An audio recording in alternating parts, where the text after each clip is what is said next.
Everyone, it's Cass. Welcome back to my channel, What Cass Read. Today we're doing Top 5 Wednesday. We're kind of mixing around the Top 5 Wednesday order as I usually do on my channel. And we're going to do last week's Top 5 Wednesday, which was your top 5 pranksters or jokesters in the honor of April Fool's Day. So I have my top 5 jokesters, pranksters, and here we go. The first ones that I just have to bring up, and, you know, I love holding up this beautiful edition of Harry Potter and the Prisoner of Azkaban.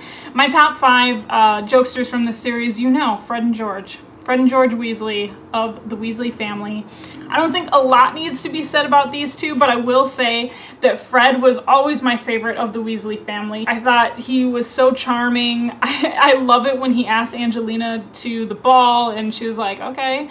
Just like across the room, but like Angelina was so excited. I mean, the Weasley boys were funny, they were good looking, they played good wholehearted pranks, and then they turned that into a business. Like, what could you not love about that? That's like the perfect example of taking your dreams and making it into a dream job and just living out your life and living out your reality. I love them. Fred was always my favorite. So this is Harry Potter and the Prisoner of Azkaban, and then of course I'm talking about Fred and George Weasley. This is The Assassin's Apprentice, written by Robin Hobb, and my prankster, jokester in here is of course the Fool. We first meet the Fool because of Fitz is exploring the castle and he stumbles across the Fool like many times. Like the Fool just randomly shows up and Fitz just like sometimes contends with the Fool, sometimes he doesn't.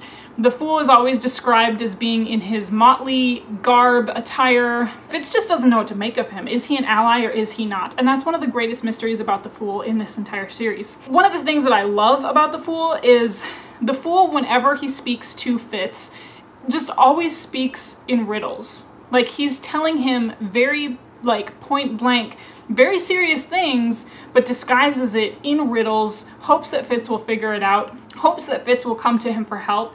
And does Fitz take that help or does he not? Where are the Fool's loyalties really lying? Where does the Fool live in the castle? There's just so many wonderful mysteries to the Fool. The Fool is a beautiful prankster, sometimes uses the pranks to his own detriment to assist the people in his life, and one of my favorite characters of all time, of course, because you guys all know by now how much I love Robin Hobb. Right here I have Kings of the Wyld, written by Nicholas Eames. I have a full spoiler-free and spoiler review of this book already up on my channel, so you can check it out if you haven't already. But the character that I want to bring up inside this book is Moog, our wizard Moog, our eccentric wizard Moog.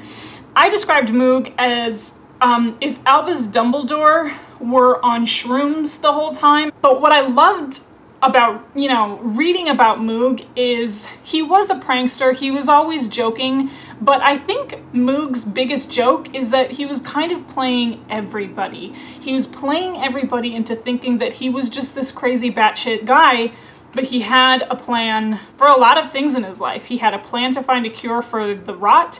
He had a plan going into this crazy adventure. Like, he just went about it in his own way, in his really eccentric way.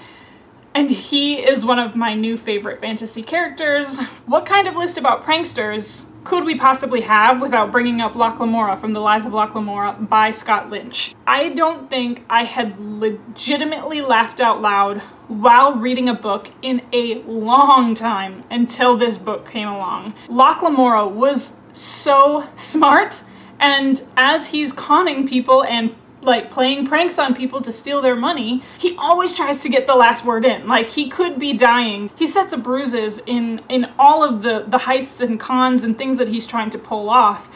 And so you never truly know, like, is this his plan of attack or is he bluffing? I loved him so much. This is The Lies of Lamora, written by Scott Lynch, and of course Lamora is my favorite prankster inside this book. So my final prankster that I want to talk about is a prankster that is in one of my favorite plays of all time. Before I read any of these books, I was a fan of this prankster, and that is Puck from A Midsummer Night's Dream, written by William Shakespeare.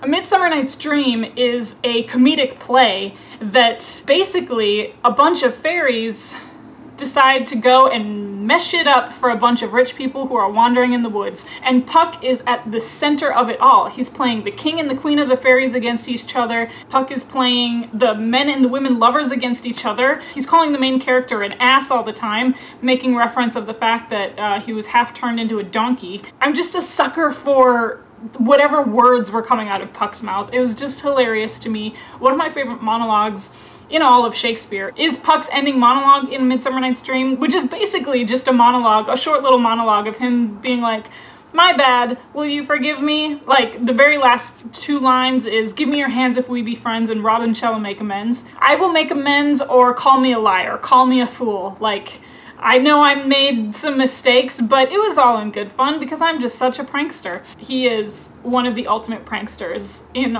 all of literature. All right, everyone, so that wraps up my Top 5 Wednesday for the week. That was the ultimate jokesters and pranksters, or my favorite jokesters and pranksters. Please put some comments in the comment section below about some of your favorite fictional jokesters and pranksters. I'd love to hear about some other ones if I haven't already mentioned them on my list. And then, of course, you can find me on social media. I'm on Twitter and Instagram. It's at WhatCastRead. It's the same as this channel, so it's super easy to find. And you can also find me on Goodreads. That link will always be down below. Otherwise, you know how these videos end. I'll talk to you later. Bye.